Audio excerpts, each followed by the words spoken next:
background. Traumatic brain injuries and spinal cord injuries are one of the most common causes of morbidity and mortality in pediatric patients. However, in Bulgaria, the epidemiology of these diseases is very poorly documented.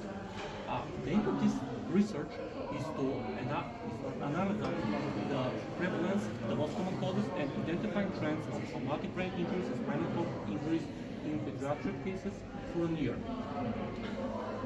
We conducted a retrospective study of patients of their medical reports, which patients are under 18 years old, which have entered the emergency department of Bulgaria for the period of 1st of June 2022 to 30th of June 2023. The incidence and etiology are stratified by gender, age, and anamnesis.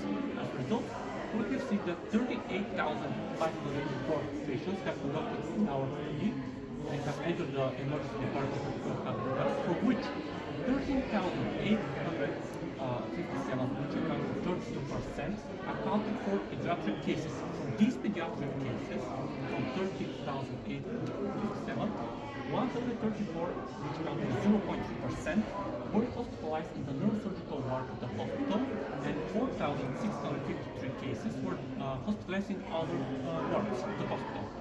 Here you can see on the first figure the distribution of the patients that have entered the emergency department of the hospital. From these 134 patients, males accounted for 60.4% and the females accounted for 33.6%. The male-female ratio was 2:1, and the mean age of the diagnosis was 7 years old. As you can see, we have on this figure 2 of the distribution by gender. We have to see that we have 89 cases of male and 45 cases of female. On figure 3, we can see the distribution of the hospitalized pediatric patients in the neurosurgical ward by age. As you can see, we can clearly see that there is an increase in the incidence in the lower ages and increase in the incidence in the end of the puberty.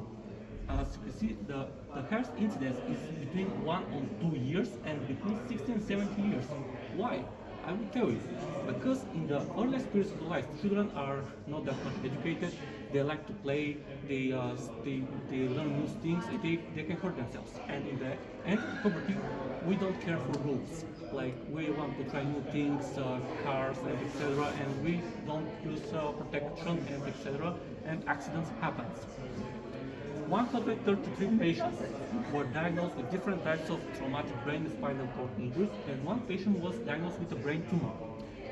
140 patients had a brain concussion, which accounts for 85% of the cases.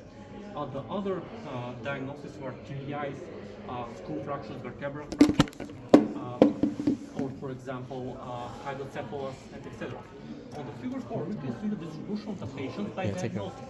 Here you see that 114 patients had brain concussion, 4 had concussion of the lumbar region, 4 had traumatic head injury, 3 had hydrocephalus, 3 had skull fracture, 2 had concussion of the nerve root in the thoracic region, 1 had fracture of the TH9 vertebra, 1 had fracture of the C2 vertebra, 1 had split injury, and 1 had brain tumor. Far from all case was the main trauma cause, with 44% of the cases involved.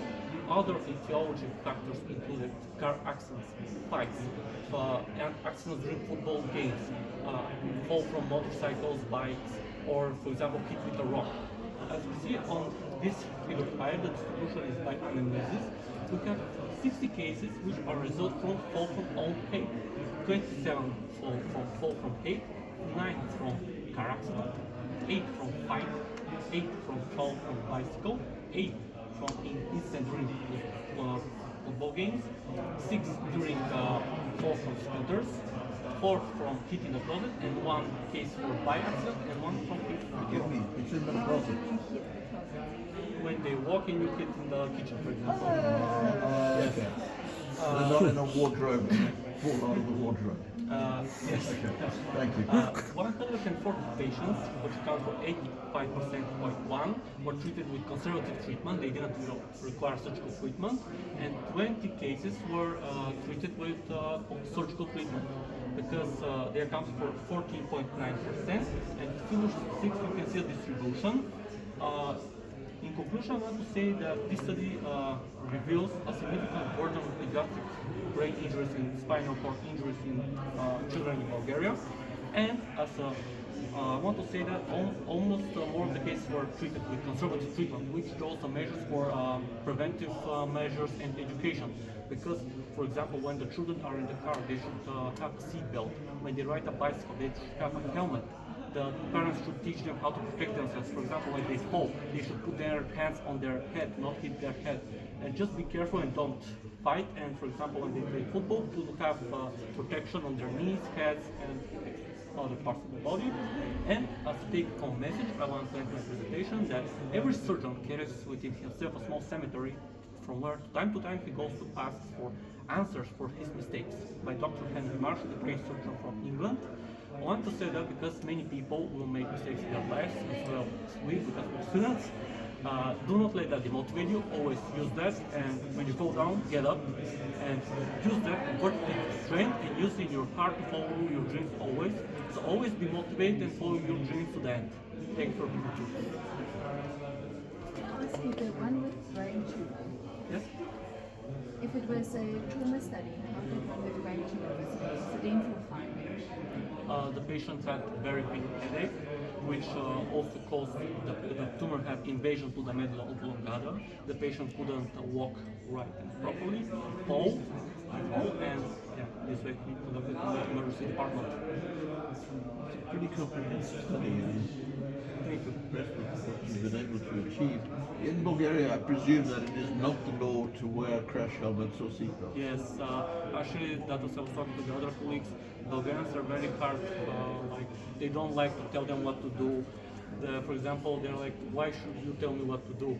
They don't like prevention. They don't like these things. The parents are not educating their children about these things, and this is a very scary statistic because Burgas, from where this statistic and study was made, is one of the cities with the highest amounts of electrical bicycles and football playgrounds, and there's no measures for prevention, which should be a national problem, and the government should do things about this kind of problem. And it's a very naive question. Is Bulgaria a member of the European Union? I think Yes. yes. So that the European regulations are not always applied in Yes, Bulgaria. exactly. Understood. We should be so. Nice, clear word. Thank you. Amazing.